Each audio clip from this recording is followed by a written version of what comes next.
Hello and welcome to Season 4 of the Soundstage Audiophile Podcast.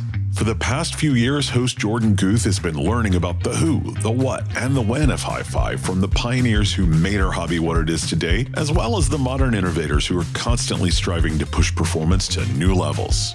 That's not going to change, but this year he'll also be learning about the other two W's, where your favorite gear is made these days, and why. So with that out of the way, let's see who Jorden is chatting with this time around. Hello and welcome to the Soundstage Audiophile Podcast. Today we're here at T+A Elektroakustik in Herford, Germany, and we're joined with Conradin Amft, T+A's COO. Hey Jorden, good to be with you again. Yeah, thanks for joining us. Thanks for taking the time. We just spent the entire day filming interviews and filming B-roll product shots on the amp, as well as some speakers and a whole bunch of technology stuff. And kind of in line with this season of the Audiophile Podcast, I want to kind of pull you aside and talk to you a little bit about the manufacturing and how you decide what to manufacture in-house and general thoughts around manufacturing. Understood. Sounds great. So I guess today we're looking at speakers, and you do a lot of different speakers and do a lot of them in-house. I guess one of the first questions that I have is, where do you draw the line in terms of what you decide to manufacture in-house versus what you use a supplier for? You can draw two lines more or less. One is capabilities. That's something we can go into later, where you need very specific machinery or tools that just would not be efficient to have here in Herford. And the other one is, quite frankly, price point. And if those two sometimes overlap, you have a very clear and easy decision. Otherwise, it's a decision that you have to make each time. And you have to see, what can you do in-house? Where is it more efficient to outsource certain parts of the process, which we do? For example, parts of our aluminum come from the Black Forest in southern Germany. And so it really boils down to the two factors I've mentioned earlier. One is the end consumer price, and the other one is capabilities in-house. Gotcha. And when it comes to price, is the price of doing something in-house, let's say, earlier today, I was looking at the assembly of the amplifiers. Doing something like that in-house, would that be exponentially cheaper if that was done overseas? When it comes to the amplifiers like the Symphonia that you saw, even if it were, we wouldn't do it, because there is this point of this product being made in Germany by hand, by our experts, where you can't outsource that, in my opinion, and retain the qualities that you just get from the manufacturer in Germany by our experts. So we've never looked at the prices of outsourcing that or having it made in, say, for example, China. Yeah. And I think it's also interesting because there's like this tacit knowledge, this knowledge of that the employees bring with them, because a lot of these employees are very long tenure as well.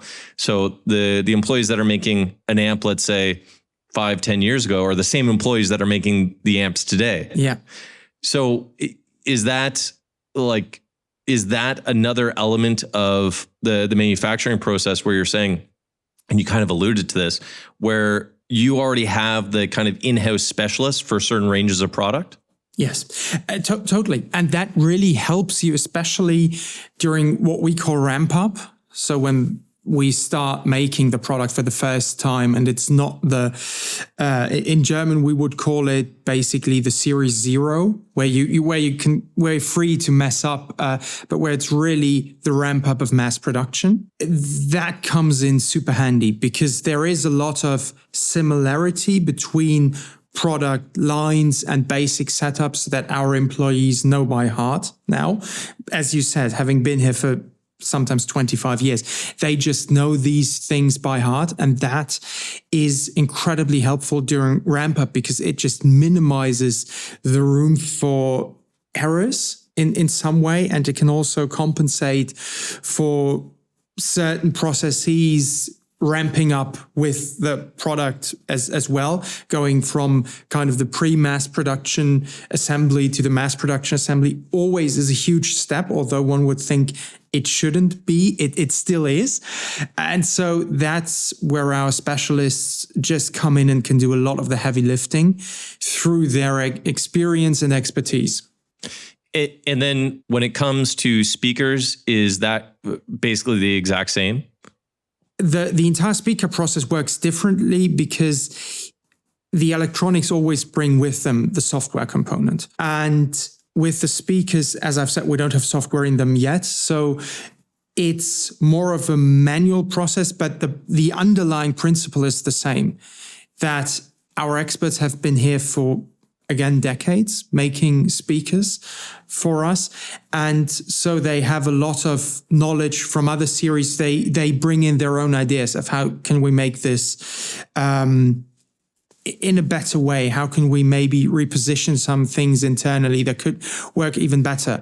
And so it's different in terms of the work itself, but fairly similar in the structure, in terms of the structure, the collaboration between R&D, who are kind of spearheading this, with the experts on the shop floor making either electronics or the speakers.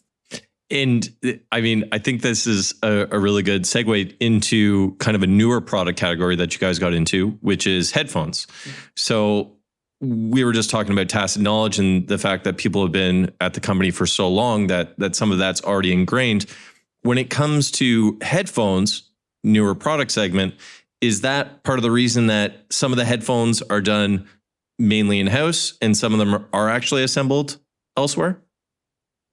Not really, because our Solitaire T headphones, which come with Bluetooth, for the listeners who don't know them, they're basically a passive headphone with the components that make them travel ready, so to speak, such as Bluetooth A and C. And those are not made in Germany for the very simple reason that most of the capabilities to make the circuit boards are on such a small level, and it is incredibly small, left Germany. So you can't really get the components here anyway. And then it's the basic decision, make them overseas, have them shipped here, or make the entire product overseas, and also use, again, the capabilities of those production partners who are incredibly well-versed in making those kind of components. Exactly. Yeah. And I think that makes sense in the way that, like, you're essentially banking on their expertise in that realm. Now, the Solitaire Ps, which are fully passive, those are made here. Yes. So how did that decision come to be? Would the manufacturers overseas or elsewhere give you the ability to manufacture those to the same quality level or to the same specification, or would it be totally different? Just like with the Symphonia, we never looked into that because it's still our goal to make stuff, to make the products that we sell, to make them ourselves. And so that never really factored into the equation when we started headphones. We never thought of having someone make them or just slapping our label on them. But it was really a replication of how we design speakers, which is an in-house process where our R&D develops the speakers and they are then built mostly. 95% of them are built here. And that's what we did with the headphones. And funnily enough, we didn't have that much of a capability issue because the basic setup of the Solitaire P as a magnetostatic system is fairly similar to what we had done in the past with our speakers as well, with the tweeters. And so it's just in terms of the transducer, it's not that different making the thing for the speaker or for the headphones. And most of the work revolved around getting the acoustics of the ear cup and chamber right. But that was more of a theoretical work that was then put into action by our specialists on the shop floor. So again, we saw that we had all the capabilities and we wanted to make the products here because for us as a business, we employ roughly 80 staff here. And every decision where you move a product to a different location always raises the issue of what comes after that. And so our go-to solution is to build the things here, to have the products to support our staff here in Germany. When we talk about hi-fi in general, typically the price points are higher. There's some companies that are able to offer lower price points, or they might not offer lower price points, but they have much higher margin. And you've kind of already alluded to this, but would there be a situation or a product down the road that isn't headphones, doesn't require the micro soldering or anything like that, that you would say, you know what, these are areas or these are things that would almost make sense to go elsewhere for? That's a very, very fundamental discussion. I would maybe move that away a bit from the product itself and more into the macroeconomic realm, because that's also always a point that we have to look at. It's on the one hand, the price, the capabilities, but also the macroeconomic climate, so to speak, in Germany. And there can, of course, be a situation where you see the climate tip completely in a certain direction that manufacture in Germany is no longer affordable. Or reasonable, or it's becoming so bureaucratic that you cannot sustain it anymore. And so that is definitely a scenario that we have no control over. I think for us, really, the basic question for a certain product is, can we do it reasonably in-house?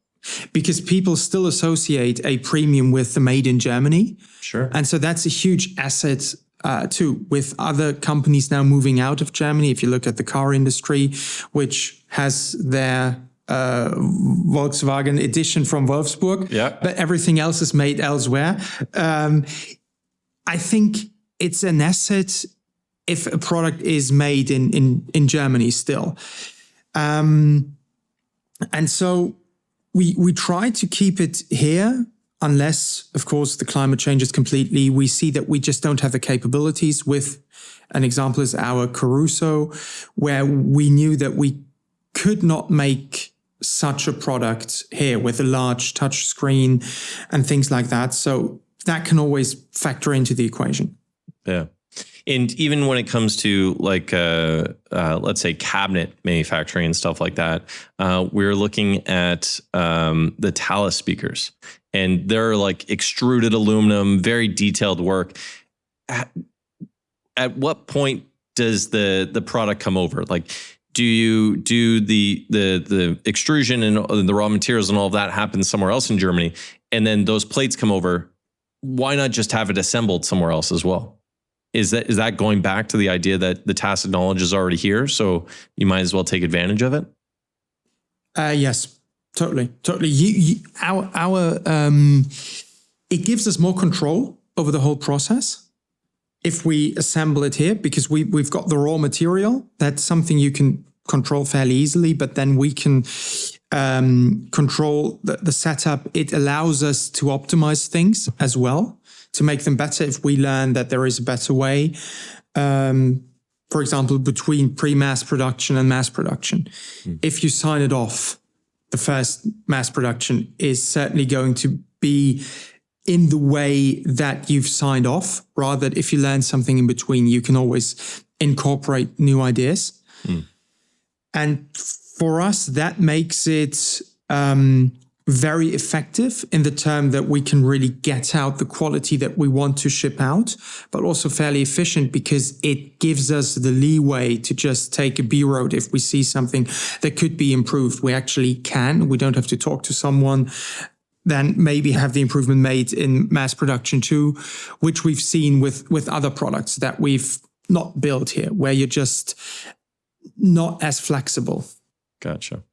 And a kind of an area, and people don't necessarily think about this in terms of made in Germany, but when it comes to the software side of things, the software is also something that you're focusing on quite a bit more with some newer products, including the Solitaire Ts, including the headphones, but also the amps. When was that decision kind of made? And kind of talk me through a little bit about that, where instead of using necessarily or like off the shelf software or like rebranding software, the investment was made to kind of do something up from scratch. We identify core competencies that we think we need to survive. And I'm knocking on wood now, fingers crossed. But the entire software component is one of those areas where we think that we need to have the competency in-house, because we think that down the line, that component will be incredibly important, if not the most important part. And so it's natural to want to keep it, that you don't buy off-the-shelf solutions, but that you have your own solution, that you can adapt, that you can evolve. And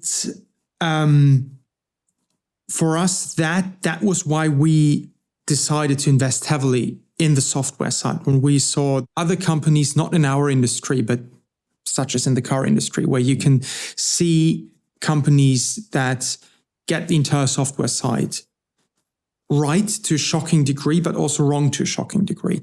And we think if we have it in-house, we can increase our chances of getting it right. Doesn't mean we do, but we can at least increase the chances, and we can make the products we like rather than customize what is being given to us.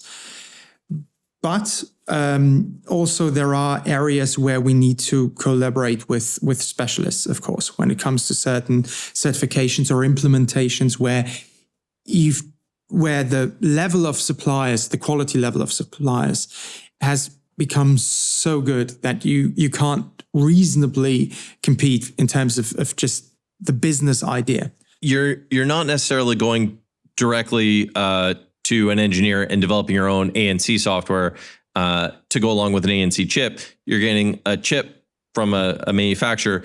You might have your software developers kind of coordinate with the experts in that field from the manufacturer to kind of tune it the way that you would like it to perform and kind of do that. When we're talking about the kind of software developers and stuff like that, at what point does something get done in-house? Like when it comes to firmware, for instance. So the ability to change up the voice that's used when you mute the ANC or turn it on. Is that something that even with a third-party manufacturer doing the physical hardware, you still have full control over the software and the implementation? Or are those things areas where you would still need the outside party to kind of help you tweak that before passing it off? We always retain control of the customer experience. That for us is kind of the very hard line, that we don't do anything where we can't in the end control the customer experience, because people are buying, just like they would be buying a MacBook, they're buying a T+A product and they want a certain experience with it. So that's what we control. We are pretty flexible in terms of the implementation. So it could be a scenario where we work with a partner and kind of work with them, but they execute, for example, the ANC voice. That's a perfect example where we work with our partners and we tell them, hey, we've gotten customer feedback that people would actually prefer not to have the voice. That's where we would work with our partners. But when it comes, for example, to changing the color of the VU meters on the Symphonia that I was going to bring that up. Yeah. Sorry, don't want to steal. No. Okay. Let's talk about this. Okay. This is awesome. So for those of you that are hearing this and don't know the specific feature that Conradin just mentioned, I love this feature. I think it's so cool. We just saw it. Explain it to us. And where did this come about? How did this first come about? And then how do you go from there? I don't know how it came about, but in some of our products, we have handmade VU meters, so analog VU meters, and you can change the color. The backlight color. The backlight color, exactly. Yeah. So to any color you would like, it's an RGB matrix, and you can basically do with it whatever you like. You can suit it to your liking. And that is a shockingly popular feature that we put in because it's a nice thing to do. Yeah. But funnily enough, our first software mass production of our R2500 receiver didn't have that, because we thought it's just a gimmick, and why have it? Yeah. And the backlash we received was unfathomable. And we really set our engineers to basically, for legal reasons, I can't say night shifts, but something akin. Yeah. And to have that, to put that feature in, because we thought it's just a throwaway change of the color. No one cares. Yeah. But people do, and they're super passionate about it. And that's what we do in-house. So basically, we talk to our software engineers, and they define the matrix, how many steps you can take. And that's definitely something we wouldn't pass off, because it's very close to the customer experience in the end. Well, and I think that's a perfect example of this, like manufacturing at home, because not only do you do the software development, which enables that, but you guys do everything in that VU meter down to like hand making the meter itself. Pretty much, yeah. It's hand assembled and then put into the device here, yes. So that gives you that full control to be able to say, all right, well, this product, what was the first product that launched with that functionality, the color changing functionality? It was our 200 series. Okay. So you saw it in the first one. It's not that you took it away per se for the R250. 2500, yes. 2500, sorry. It's not that you took it away. You just didn't include it because it was whatever. And then based on the customer feedback, you're like, okay, well, we have the resources in-house. Yeah. And we hear the feedback, get it done. Exactly. So is this something that's going to be part of all of the VU meters on new products going forward? Customization? Yeah. Yes. Okay. Yes. We very strongly believe in allowing you to make the product more of your own. And with upcoming products that are much more software-based and screen-based, not touch screen, but screen-based, we'll go even more in that direction. Because everybody probably who's listening can tell that one of the greatest features on an iPhone is the color settings, to color tune the apps to your own liking of the day. Even if you want to change it daily, you can. And I think that just adds a layer of fun to the experience that wouldn't be there if you don't give people the opportunity to color tune the system to their liking, and to even change that tuning whenever they fancy. Yeah. So that is one of the key areas that we've identified, and that then led to the competency approach, where we said, if we think that people will want to customize their products, we need to be able to allow for that, which leads to us needing to be able to have the people who can actually come up with the kind of systems or structures. Yeah, structures. Thank you. The structures to actually allow for that customization.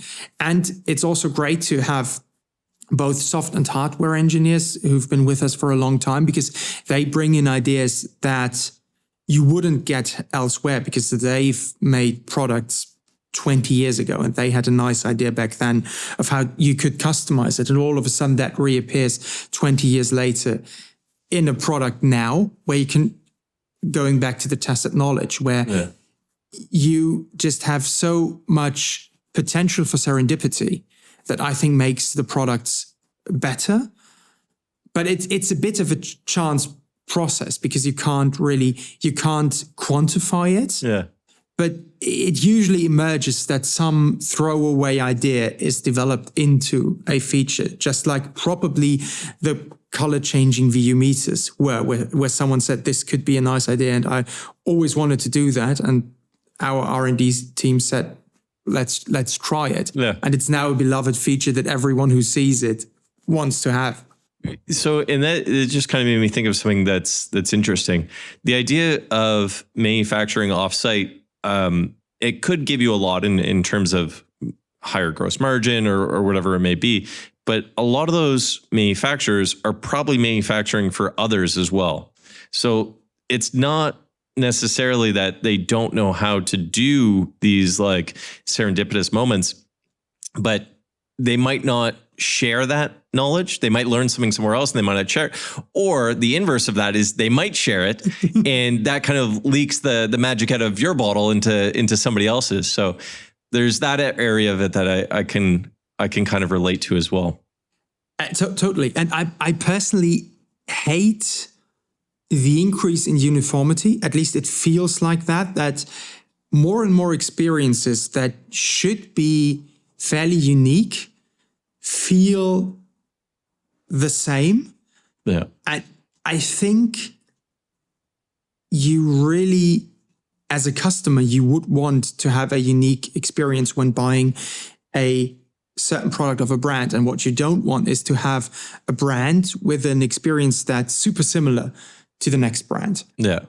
A change of logo. Yeah, exactly. A change of logo. And I think that is not only our strength, but what we want to do, to just have a unique T+A experience, which granted, some people will also hate. Sure. Who probably think this is just those color changing VU meters suck. And that's the stupidest idea ever. But that's also good, because I think if you want to have that uniqueness, you need to be willing and accepting of people just not liking it. But then it makes for an even more powerful thing for those who love it. Yeah. I think the death of anything is being average and in the middle. Exactly. Yeah. Yeah. All right. Well, I mean, we're coming kind of close to the time, and we were trying to keep these episodes a little bit shorter. A question that I continue to ask, and I asked this of you the last time that you're on here, but I'll switch it up a little bit. Instead of the soundtrack of your life or a song that you could listen to all the time, what are you listening to right now? Is there any new songs, any new albums or artists that are popping into your mind as I put you on the spot? A bit, but I think I can get out of it. It's actually several artists. One is a folk album that is horribly cheesy. And your audience won't know it, but I've been on a very, let's say, challenging trip to a demanding country, and that was an album that I listened to all the time. And so for some reason, it's strange that music that's not really incredibly well made, yet if you associate it with the right moments, because that trip was a tough country, but we went with great friends and great people. And so that album, despite being an eye roller to almost anyone else, is just, I'm super fond of it because of those memories. And so if anyone wants to check out Matthias Reim, German folk singer. Again, it's not high art, but it's just, I love it for that reason. Oh, that's awesome. All right. Well, I'm definitely going to check it out. I have my Spotify open, so I'm going to add it just after this. Conradin, thank you so much for taking the time.